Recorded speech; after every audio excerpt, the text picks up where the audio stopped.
మారదు లోకం మారదు కాలం, మారదు లోకం మారదు కాలం. ఇప్పుడు ఈ పాట నాకెందుకు గుర్తొచ్చిందంటే, నెల్లూరు జిల్లా సత్రంలో ఒక దారుణమైన ఇన్సిడెంట్ జరిగింది. సొసైటీలో ఎన్ని సంవత్సరాలు గడిచినా, కొన్ని యుగాలు పోయినా సరే, మనుషుల్లో ఉన్న కులపిచ్చి, మతపిచ్చి, జాతి భేదాలు ఇవన్నీ ఎప్పటికీ పోవని మరోసారి నిరూపించాడు ఒక కసాయి తండ్రి. విషయం ఏంటంటే, నెల్లూరు జిల్లా సత్రంలో వెంకటరమణయ్య, దేవసేనమ్మ అనే దంపతులు ఉంటున్నారు. తిరునూరు వెంకటరమణయ్య, దేవసేనమ్మ అనే దంపతులు. వారికి 3 సంతానం. అందులో పెద్ద కుమార్తె భువనేశ్వరికి పెళ్లి చేశారు. ఆమె భర్త పిల్లలతో హాయిగా ఉంది. కొడుకు సాయి ఉన్నాడు. రెండో కుమార్తె శ్రావణి విషయంలోనే వీళ్ళు చేశారు దారుణం. రెండో కుమార్తె శ్రావణికి పెళ్లి చేశారు.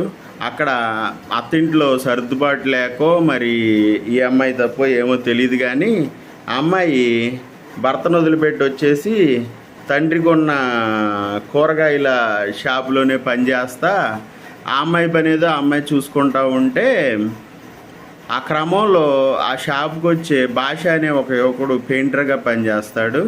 అతను వస్తూ ఏమొక పరిచయం అవటం, వీళ్ళిద్దరూ ప్రేమించుకోవటం జరిగింది.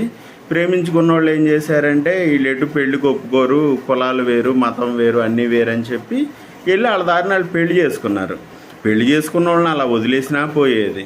వీళ్ళు ఏం చేశారు, మా పరువు పోయింది, వేరే కులం వాడు, వేరే మతం వాడు, ఒక ముస్లిం వచ్చి మా అమ్మాయిని పెళ్లి చేసుకుంటాం ఏంటని చెప్పి పోలీస్ కేసు పెట్టారు. పోలీస్ కేసు పెట్టితే అక్కడ వీళ్ళ పన్నాగం చెల్లదుగా, ఎందుకంటే ఇద్దరు మేజర్స్ అని చెప్పి వాళ్ళు సర్ది చెప్పారు. పోలీసులు సర్ది చెప్పిన తర్వాత వీళ్ళకి కక్ష ఎలా తీర్చుకోవాలో తెలియక ఆ అమ్మాయి ఇంటికి వెళ్ళి భాషకి సర్ది చెప్పి, మేము మీ ఇద్దరికి ఘనంగా పెళ్లి చేస్తామని చెప్పి మారినట్టు నటించి ఆ అమ్మాయిని ఇంటికి తీసుకొచ్చారు.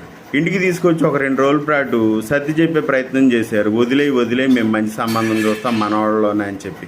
ఈ అమ్మాయి పీకల్లో ప్రేమలో ఉంది, భర్తను ఎందుకు వదిలిపెట్టాలి, నేను పెళ్లి చేసుకున్నానని చెప్పి ఆ అమ్మాయి వెళ్ళిపోవడానికి బట్టలు పెట్టేసుకుంటే ఆ అమ్మాయిని ఇంట్లో నిర్బంధించేసి గొడవపడి తండ్రి గోడకేసి బలంగా గుద్దాడు. ఆ అమ్మాయి చనిపోయింది.